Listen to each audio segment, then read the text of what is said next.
Hey everyone, my name is Paula and this is Relatively Refined. I'm so glad you stopped by. We have a busy day today. We are going to spend the day together and I have so much planned.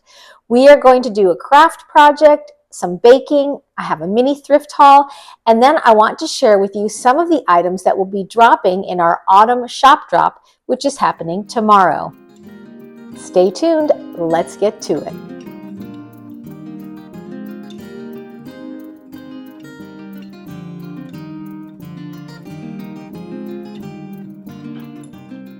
So today I thought we would make some apple hand pies. They are very easy to make.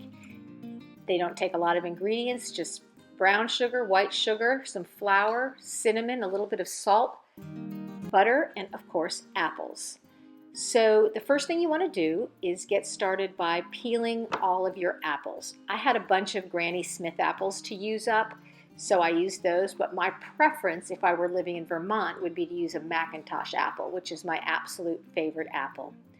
Once the apples are peeled, you want to cut them into bite-sized pieces, keeping your pieces consistent in size. That just helps everything cook more evenly. So here you see my bowl full of chopped apples, and then once the apples are all chopped, you're going to add to it some sugar. Now, I really didn't measure anything. I think that's about 1/4 cup of sugar, more or less to taste. So first I started with the white sugar, and then I added about the same amount of brown sugar. So probably somewhere between 1/4 and 1/3 cup. But I'll put the recipe in the description box. Then I'm going to sprinkle some cinnamon over the apples and probably a tablespoon to 1.5 tablespoons of ground cinnamon. And then just to give it a little more intensity and flavor, you want to add just a little bit of salt. I don't know, a little bit of salt in a sweet dish somehow always seems to enhance the flavors. Then next what I'm going to do is I'm going to take between 1/2 and a whole stick. I think I ended up with a whole stick of butter and I cubed it up. And then in a saucepan, I'm going to add the butter and the sugar, and the apple and sugar mixture. And I'm just going to stir that around so everything kind of gets evenly coated with the butter and then leave it be. I'm just going to let that cook until the apples are soft. And you can see I decided at the last minute there to add about 1 teaspoon to 1.5 teaspoons of vanilla. Just leave the apple mixture bubbling on the stove for a while until it sort of turns a brown color. And then I added about 1 tablespoon of flour just to thicken it up. Gave it a good stir and then let it sit. Once it was finished cooking, I took it off the heat and let it cool. It has to cool before you can put it in the pie crust. So while that was cooling, I got started on my pie crust. Now, whatever recipe you want to use for pie crust is up to you. My mother always used lard in her pie crust. My grandmother, my mom's mother used lard, and then my dad's mom, she used Crisco. I personally use butter. So you make your standard pie crust, and then what I like to do is when it's somewhat mixed together, I'll put it on a sheet of plastic wrap, kind of bring it together in the plastic wrap and pat it into a flattened disc and let that chill for a minute. Then once it's chilled off in the fridge and it's nice and cold, I cut the disc in half and then I took each half and cut that in half. So 1/4 of the dough per hand pie. And I rolled it out to about 1/4 inch in thickness. And then I just cut a circle. I used the lid of a saucepan as a template to kind of score the dough and then cut it with my paring knife. Then I added about 1/3 cup of the filling. You don't want to overfill because the pies will burst and spill out in the oven. So just fill it enough, about 1/4 cup, I'd say, to 1/3, to the bottom half of the circle of pie crust. And then I took an egg wash. I beat up just 1 egg in a dish, and I used it to kind of make a little bit of a glue around the edge of the pie crust. Then fold it in half and use a fork to seal it off. It also makes it look very pretty. Once it's all sealed with the fork, I brushed it with the egg wash, sprinkled it with a little bit of white sugar, and then I'll cut a couple of small vent holes in it so that the steam can escape and the pie crust doesn't burst while cooking. And you can see up there in the corner, that's the dough that was left over once I cut the circle out, and that I used to make another hand pie. So the dough itself probably makes about 8 ham pies if you make a standard pie crust recipe. And there are the 3 hand pies all ready to go into the oven. I baked them at 375 for probably, I don't know, about 25 minutes, or until they looked, brown, golden brown on the outside.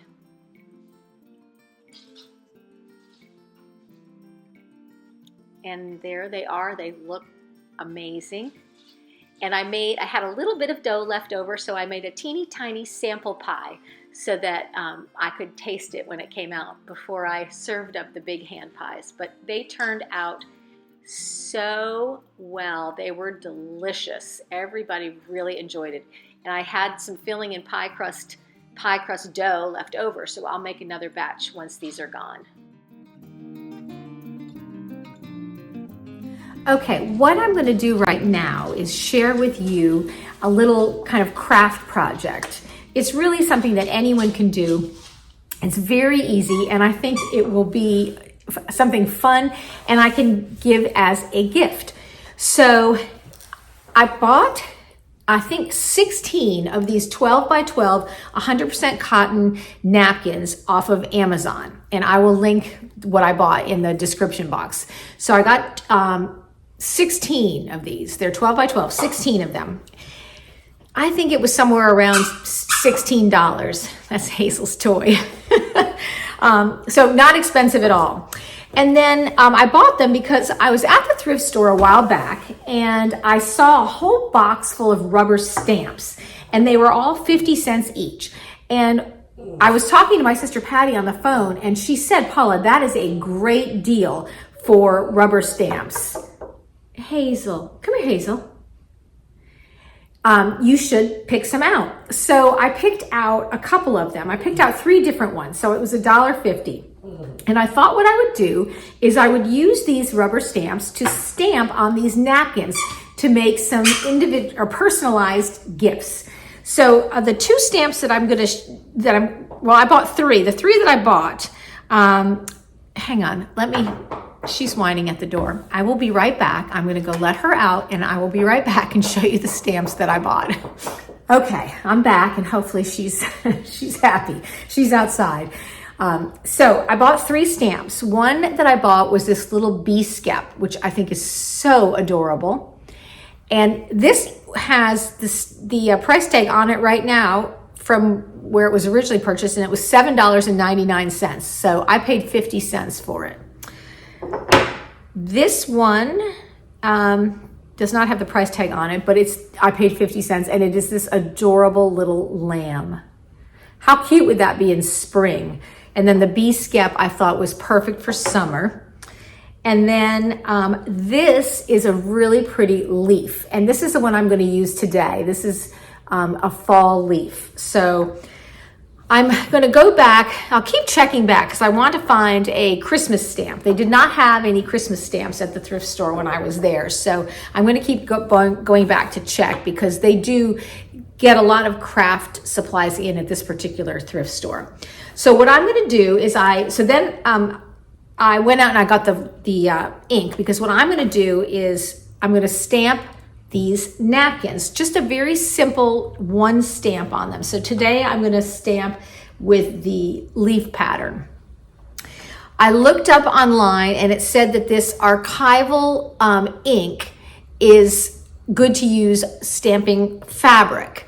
So it's acid-free, permanent, and waterproof. And I got it in this color coffee, which was awesome because this was on sale. So it was half price at Joann Fabrics, and I picked this up there.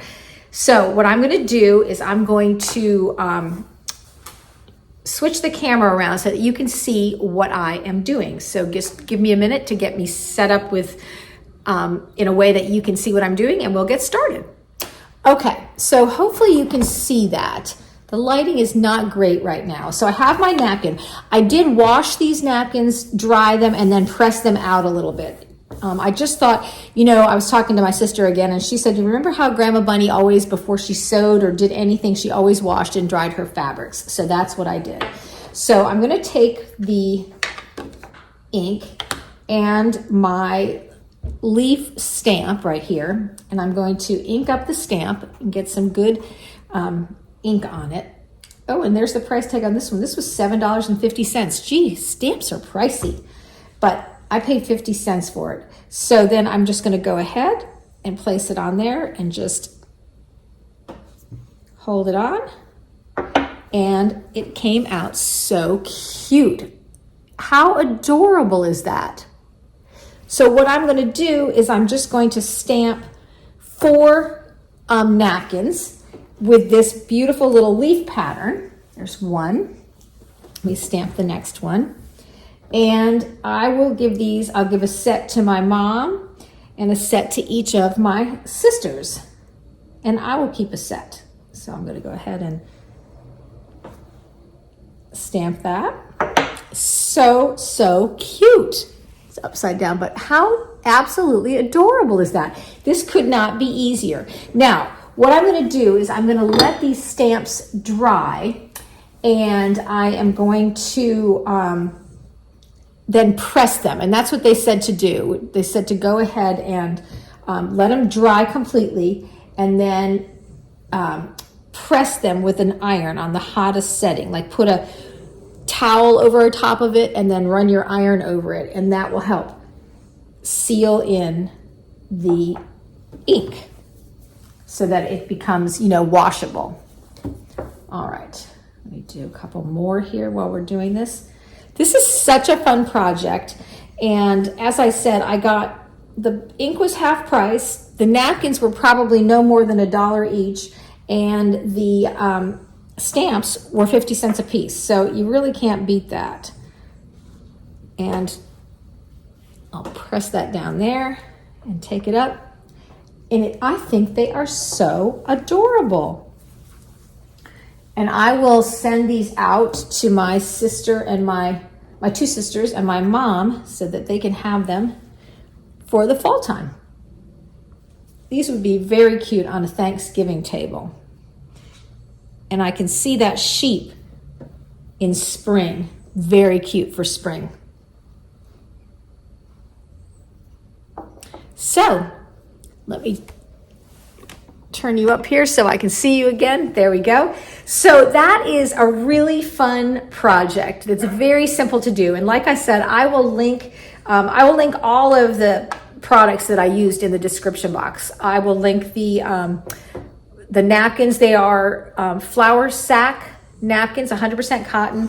And then I used this archival ink. That's the brand that I read about online that they said was best for using with fabrics. So I'm going to continue stamping these and get these all ready to send out to my mom and my sisters.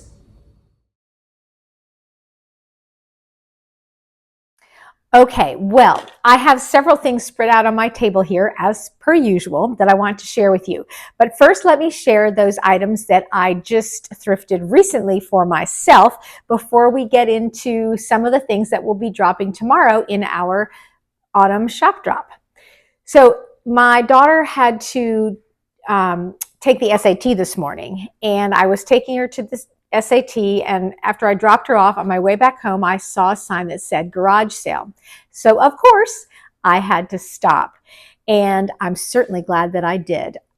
Let me show you what I got. I got 2 things at this particular garage sale, and they are these beautiful solid brass deer. So let me hold them up one at a time for you. There's this one, it looks kind of more like a little baby deer. He's kind of bending down. And then here is what I would guess to be maybe a mama deer or something. And he is standing upright. They are so heavy, let me tell you.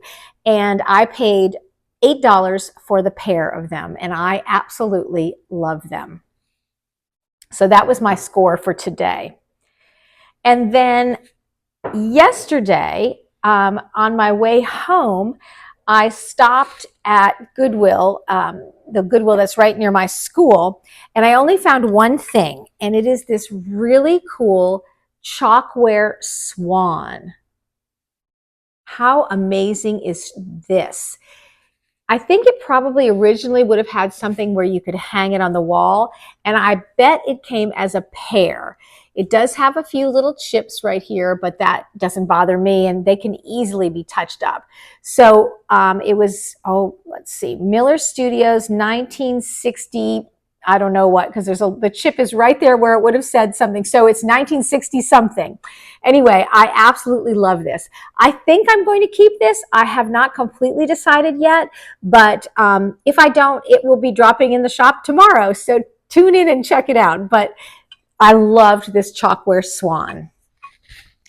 And then the last thing I want to share with you is something that I didn't thrift, but it is pre-loved. And I got it from, I think I got it off of Poshmark. Hold on one second. I'm going to reach over here. And it is a pair of these really very cool David Carter Brown Halloween mugs. One of our viewers, I think it was Justine, wrote in that she thrifted one of these beautiful mugs. I think this is called Pumpkin Hollow. Yeah, it's part of the Pumpkin Hollow collection. I know there's kind of a glare, but how cute is that? It looks to me very New England. And she wrote to me that she thrifted a David Carter Brown Pumpkin Hollow mug. And I thought, well, I wonder what that is.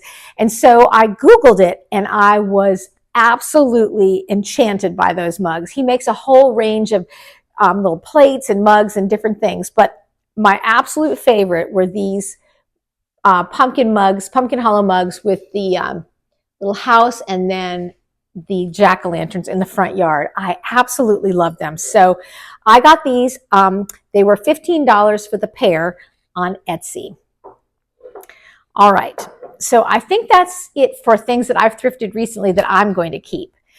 Now let me just share with you a couple of the things that I've been weeding out and going through and that I have found recently that I couldn't bear to leave behind, because I think I mentioned this in a previous video. But I was at Goodwill one day and they were just scooping everything off the shelves into boxes in this buggy, and it was glass was breaking and everything. And I asked the girl what was going on, and she said it was just they were getting rid of it. It was going to the landfill. So after that, I thought I have to save these treasures and at least rehome them to people who appreciate them as well. So let me just share a few items that will be dropping. So if you don't know, my sisters and I have a website, relativelyrefined.com. And as part of that website, we have an online shop.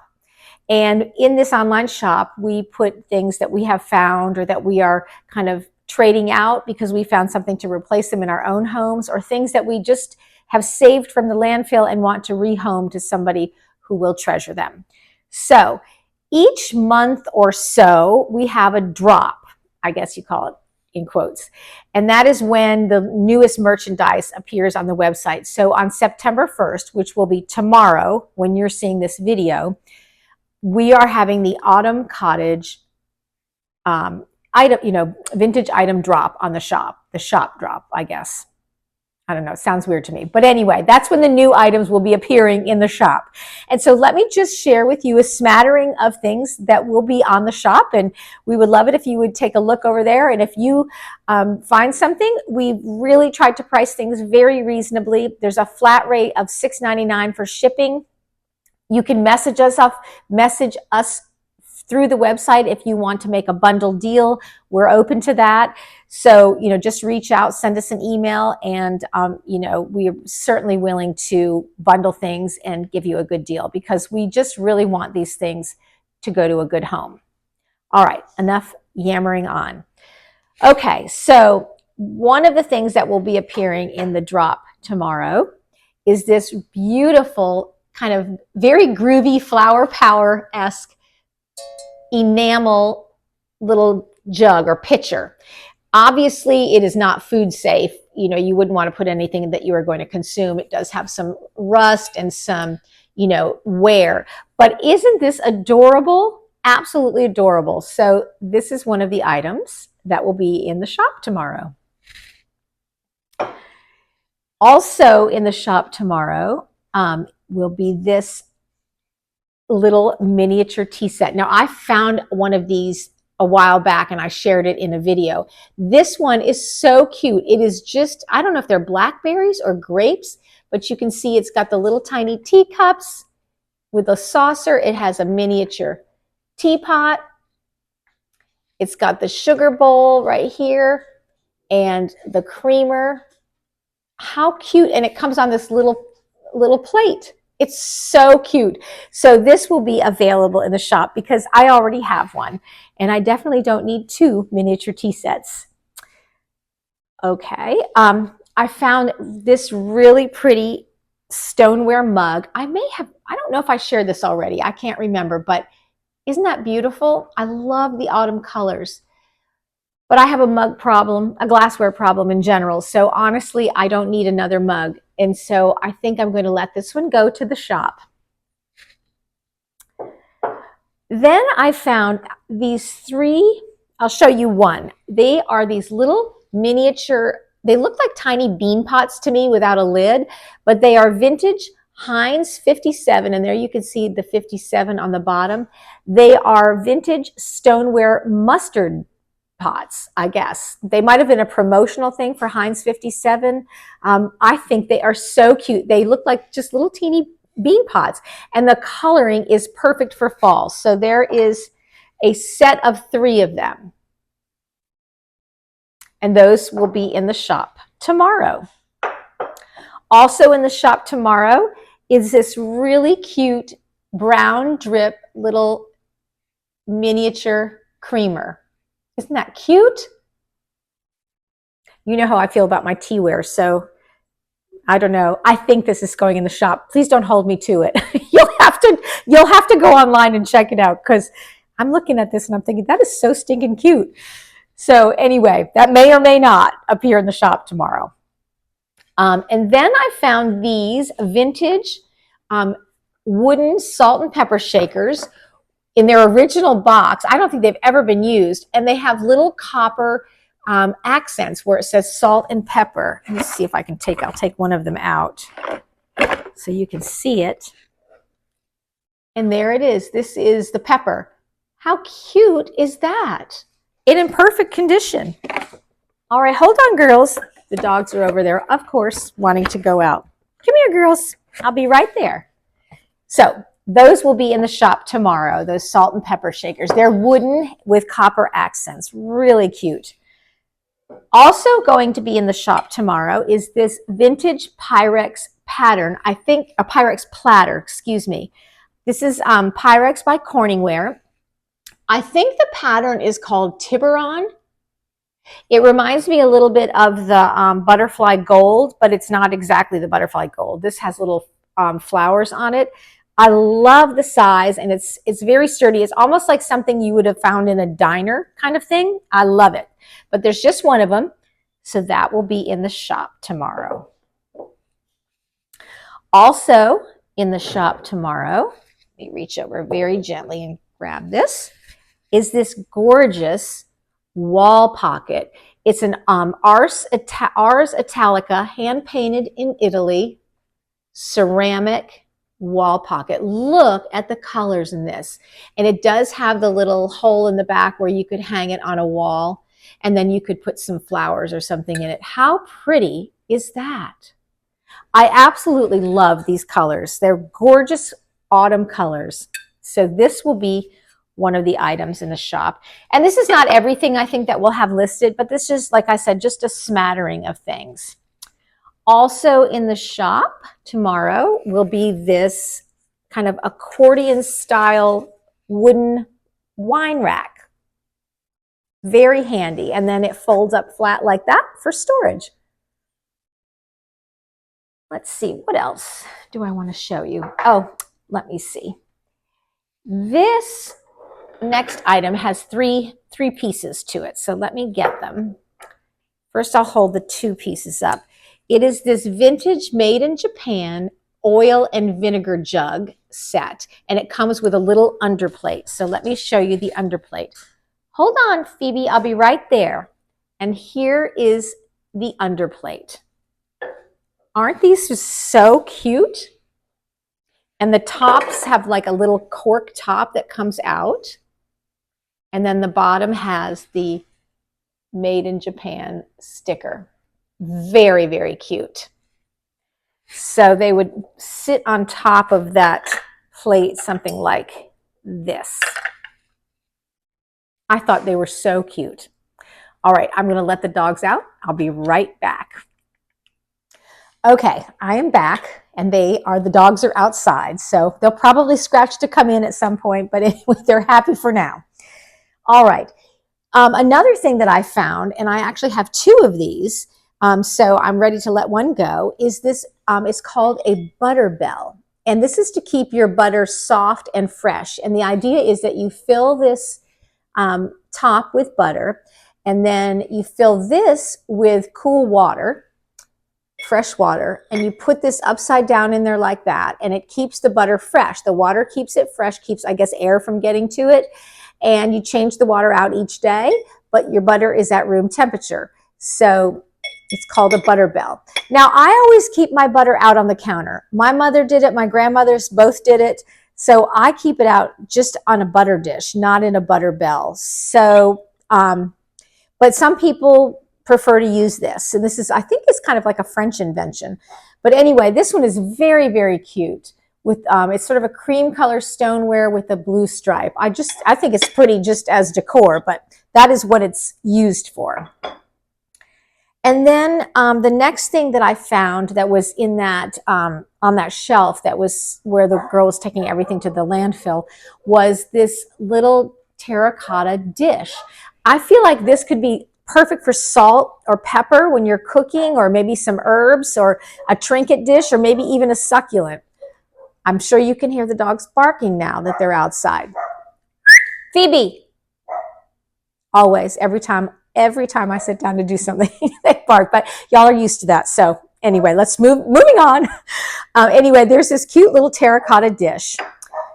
Also, I found these little woven wicker cups. I don't know what you would use them for. I'm sure there's a myriad of uses. I just thought they were so pretty and would add such a nice little bit of texture to a vignette or to a display. You could put a candle in there. You could put a succulent, a plant. You could use them to put hair ties or bobby pins or other little trinkets in to organize them, or paper clips and rubber bands, that kind of thing on your desk. I just think they're so cute. I loved them. Let's see. Then I found at Goodwill this set of, there are 4 of them. They are these, I think they're Bjorn Windblad for Rosenthal German pottery. And it's these beautiful black and white plates that have like a black and white kind of a bird design on them. They're very small. So I think they're maybe dessert plates or bread plates, but they are so pretty.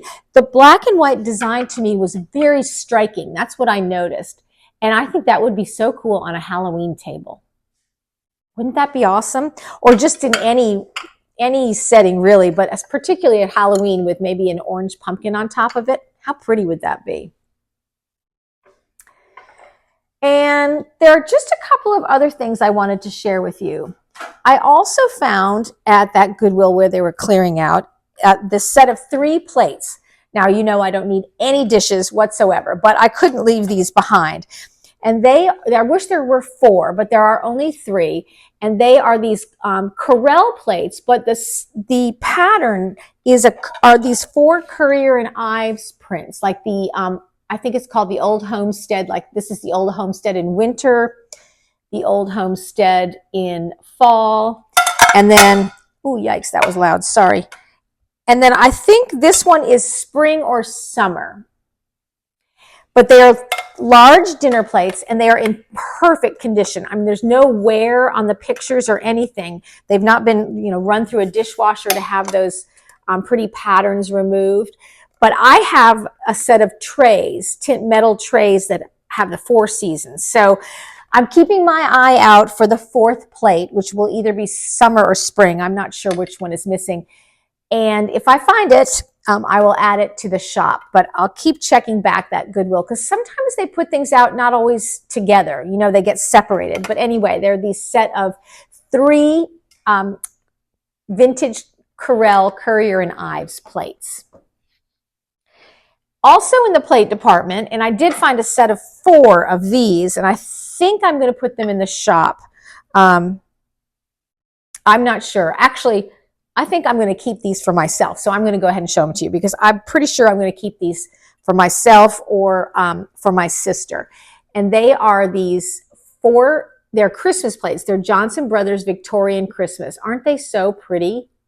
And there were a set of 4 of these, and they're in perfect condition. So I believe those are going to stay with me. And then I think there are 2 more things that I want to share with you. But one of them is this, I don't know if I showed this or not. It's a Jello mold. It's a copper Jello mold, and it does have a little hanger right here, so you could use it as wall decor. It is one of the heavier ones. You definitely can tell it's vintage. It's not one of those rose gold colored ones that are very, very thin. This one is good and sturdy.